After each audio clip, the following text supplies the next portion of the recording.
And so, just to preface, the rest of the semester is going to be dedicated to the 3 theological and 4 cardinal virtues. In my life personally, this has been the way I've sort of stayed connected to my faith, transferring to college, because it was a big difference from high school to college. Because when you're at home, you have your family, you have your home parish that you've been in all your life. Maybe some of you came from strong youth groups, or have really good friends back home, and maybe some of you had to leave a lot of that behind to come here. And even you older students, from talking to some of you, I know that you can still be pretty nostalgic about back home. And it's sort of been, it's been 2 things that have really carried me through my college, because my college faith has definitely been an improvement in great strides over my high school faith. And there were 2 things that I really saw that drove me to that. One of them is an increased devotion to the sacraments. That was the first one. Sort of taking a step back, and the universality of the sacraments, no matter where you are, always there. And that was something that I read about and tried to stay focused on. But the other thing that's really kept me going through college has been the virtues, and an increased devotion to growing in virtue. And many of the great theological writers of the past, starting with, and when talking about virtue, you really have to start with Plato and Aristotle. They really sort of started the whole virtue talk, and it was their ethical platform. And then it was picked up by St. Ambrose and St. Augustine, and then I would say, I'm not going to, Father Stan might appreciate this a little bit, it was nearly perfected by one St. Thomas Aquinas, who really? There could always be more work. Always. But it was nearly perfected by St. Thomas Aquinas, who did an incredible job with virtue. And so 2 weeks ago I talked about joy as a virtue, and virtue as being good practice, a good practice to have. And there's sort of 7 virtues that in some ways lord over our lives, and they're broken into 2 categories. And the first ones are the theological virtues, and those are faith, hope, and charity.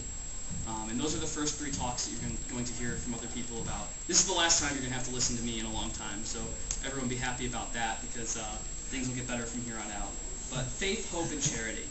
And the good thing about faith, just in brief, I mean, you're going to obviously hear more personal testimonies about this later, but faith isn't just like the Catholic faith, or the faith that you have when things are going good. But I think the best way to describe it is, at adoration every week we sing the Tantum Ergo, and the Tantum Ergo has two lines, and it's Praestet fides supplementum sensum defectui.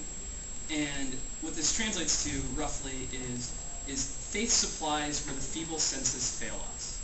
And that's the kind of faith I'm talking about. When you can't feel anything, do you still believe? When you aren't having the best time, do you still have faith? And what does that mean to have faith? And we'll hear more about that next week. And the next virtue that's really important in the theological virtues is hope. What is hope?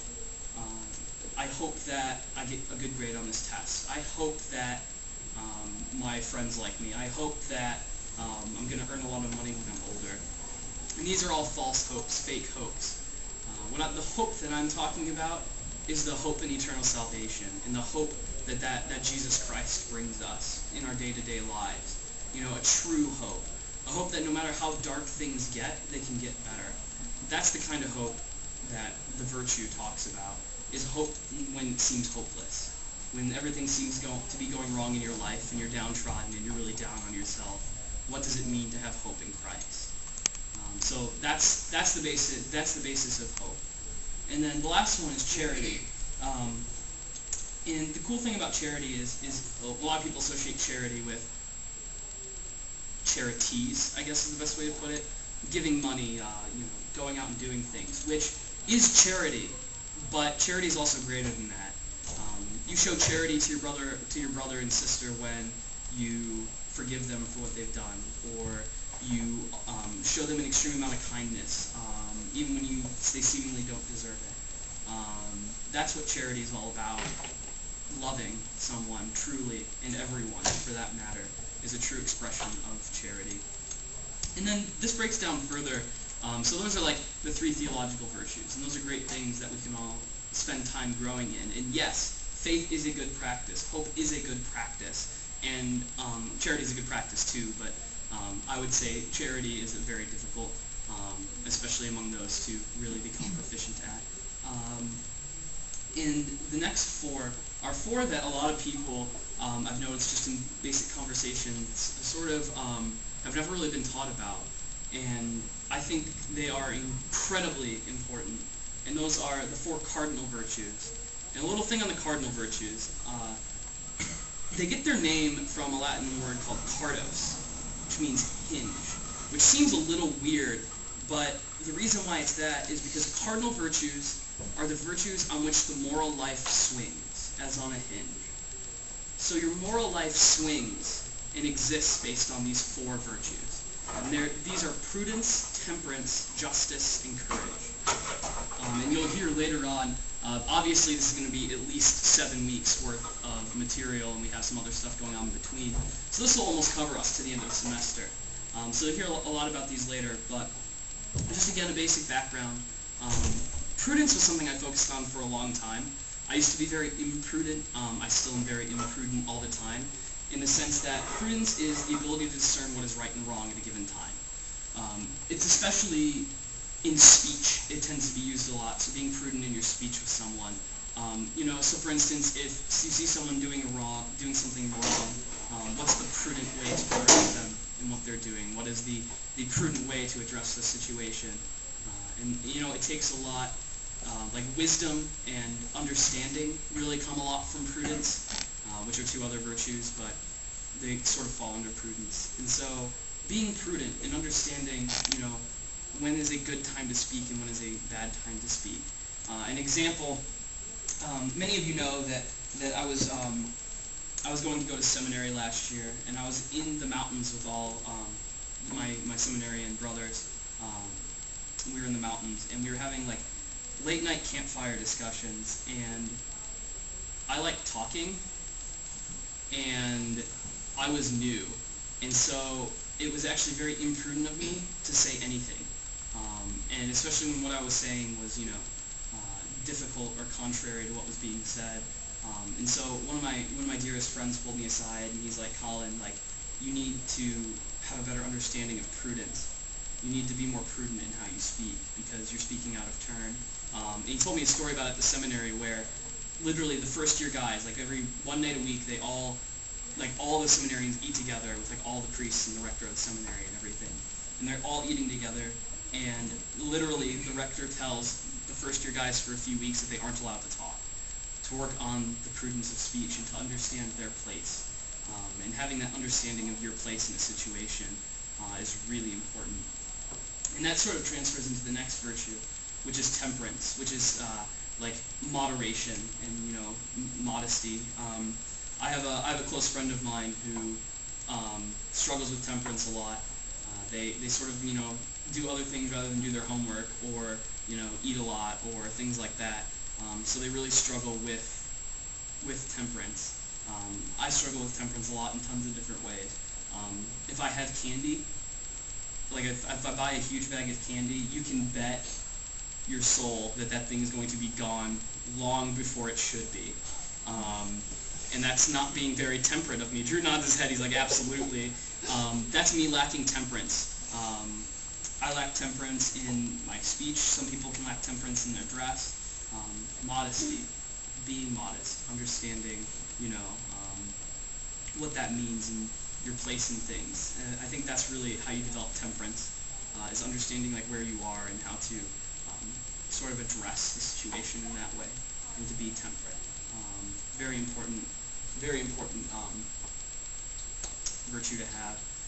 The next one is courage, and or fortitude is sometimes how it's known as. So it's like perseverance. I personally believe that courage is one of the greatest virtues lacking in modern society. It's easy to cave. It's easy to cave on your values. It's easy to cave on your morals. It's difficult to have courage to stand up and say no. It's difficult to have courage to, when you're faced with a difficult situation, to stand for your morals. That's difficult. It's difficult that when someone's insulting your faith to be like, hey, it's not that way at all. Like, let's talk about it. Those are difficult things to do. And I think that in a society where, it's very clear that it's a morally corrupt position, courage is almost always the first thing to go. And it's not courage on the battlefield. I think a lot of people misunderstand courage in that way. It's like, oh, I don't have to, be courageous. I don't have to, go put myself out there and risk my life. But courage is greater than that. It's having the courage to do the right thing, or the fortitude to persevere when things get difficult. And so that's really where courage or fortitude come in. And then last but not least is one of my favorite virtues, and that's justice. Getting what you deserve, essentially, is what justice is. A proper moderation between self and others' needs is really a good definition of justice. So like, what's the quote that I see people post all the time? Humility isn't thinking less of yourself; it's thinking of yourself less. And so when you're thinking justice, it's thinking less of yourself and more of the other person, and making sure that they get what they need, and that you have a sense of that humility of things, and that you don't feel like you deserve a lot, and it's very just that you have what you do have, and that you're blessed to have what you have. I think something that's very interesting in like a relation between the virtues, because like for instance, like charity and justice, like sometimes they can seem very like polarizing differences. But I think one of the most beautiful ways I've ever expressed it is, who's seen altar servers hold their hands like this? The reason why is a constant reminder to the server. It's mercy over justice. And so your right thumb goes over your left thumb.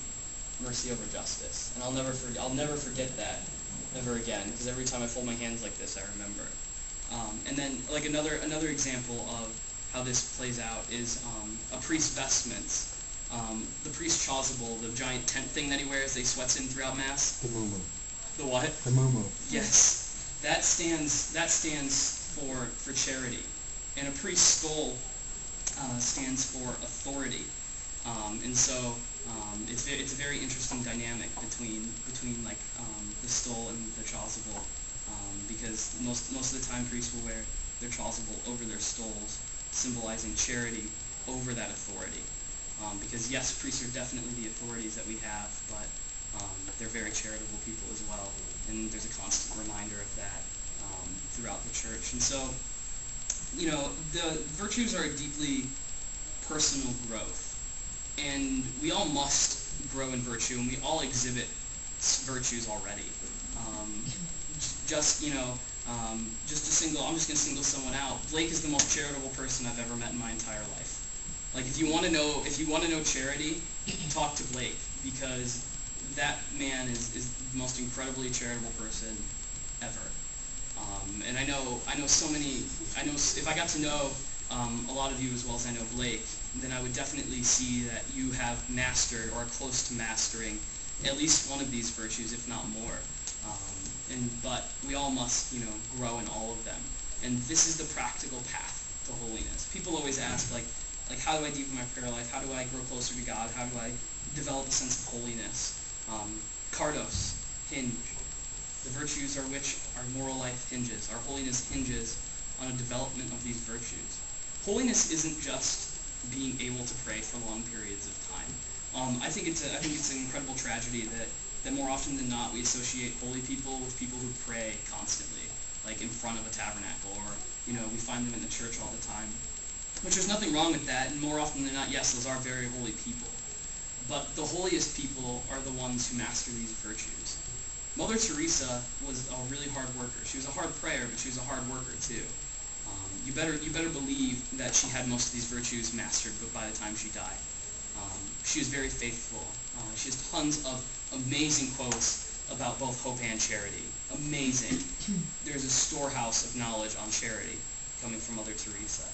You better believe she was prudent and temperate, and she was definitely just, very just, and definitely very courageous in some of the things that she said as well, and her actions spoke it all. And that's the example. It's not easy to. I'm trying to grow in virtue every day. I read about it, I study it, and I'm still, ground zero as far as that's concerned. But I think the realization that these exist and how important they are the background and basis of how we're going to develop and become better people. And we need to push each other to grow. And I do when I say push, I mean push. Be charitable, because charity is one of the virtues. But I think too more often than not, we're too complacent with each other. Part of combining the virtues is like combining prudence and justice, and among other things, is like being able to stand up and say, hey, like, you're doing this great. Like, that's very charitable. Say, you're doing things really well, but like, I'm seeing this in you, and it's really worrying me. That's something that other holy people do for other holy people. A constant theme is you'll never find two saints alone, really. There's almost never a saint who didn't know another saint. The examples go across forever. St. Albert and St. Thomas Aquinas, a teacher-pupil relationship as far as that's concerned. St. Francis and St. Anthony and St. Cecilia? No. Claire, there we go. I don't know why I thought Cecilia. We're all friends. St. Benedict and St. Scholastica, twins. Ambrose and Augustine. You can go across through the ages, and you're going to find saints that knew other saints. And the reason is because they needed each other. If we'll use that example, if St. Augustine and St. Ambrose didn't know each other, neither of them would have been saints. If St. Benedict and St. Scholastica weren't twins, I almost guarantee you their development wouldn't have been the same, and they might not have ever made it to sainthood. And so we need each other to do this, to grow in virtue, to develop, this sense of holiness in our day-to-day lives, and to be able to function in this society as holy people. It's possible. It's not easy, obviously. I can't speak for myself to say that I've successfully done it. But maybe someday, even within the next year, maybe some of us can do it with the help of each other. But it's going to take all of us to do it. And I truly mean that. We all bring different things to the table, and we all need to bring them to the table and to be like, hey, like, this is how it's going to happen. This is how we're going to grow. This is how we're going to develop. Because we need to. I'm sick of how things go around campus. I'm sick of watching my friends go through self-destructive habits. I'm sick of, opening the IDS and reading articles that literally almost bring me to tears because of how hateful, ignorant, and, for lack of a better word, ungodly these articles are. Is God going to change it? Yeah, he will, but he needs us as ground soldiers, as foot soldiers. Something that I love thinking about is the church on earth. This church is the church militant, and keeping that in mind. Like, in some ways, we're all soldiers for Christ. We need to put up the good fight. And by fight, I don't mean we're going to go out and bash atheists on the head with the Bible and tell them to stop being so ignorant. But a soldier in the sense that we're courageous in our prayer life. We're courageous in how we act towards each other. We have the ability to assist each other and to aid each other. We're not an actual army. We don't have military duties, but in some ways it's our job to work with each other to beat the devil in society. Father? Just going to say the image of the soldier is really good, because the virtues of which you spoke are the disciplines of our military call in Christ. Absolutely. Back in crusading times, it was very common for knights, for instance. When we think of knights, we think of the guys going out in suits of armor on horseback and slaying the enemy. But what we seem to forget, or I guess we don't seem to forget it. History portrays it quite differently. Is that most of these knights were incredible men of faith. These were men who knew these virtues, and understood them, like that's the basis of chivalry. Like when people say, the code of chivalry that knights took, it's really a code of virtue. It's really understanding it and knowing it and using that as, our tools to fight, really, because they are. It's how we're going to fight back. It's how we're going to win. And it's a winnable battle. It definitely is. Sometimes I get really down on myself because I look out and I just see we're losing battle after battle after battle after battle. But I don't take a step back and see the whole war and see that we can't lose. It's impossible. We have Christ. And more importantly, the church has Christ in his body, blood, soul, and divinity present, truly present in every church. And that isn't anything that our enemies can claim. They don't have the fullness of truth and the fullness of life backing them, but we do. So just things to keep in mind about virtue and about the growth in holiness through virtue. Because as I said 2 weeks ago, holiness is happiness. So a perfection of virtue is a perfection of happiness. And don't get discouraged because it's hard. And I get discouraged a lot, and it sucks. So don't be me. That's sort of how things will go. You don't want to be like Colin. You want to succeed at stuff. So it's true.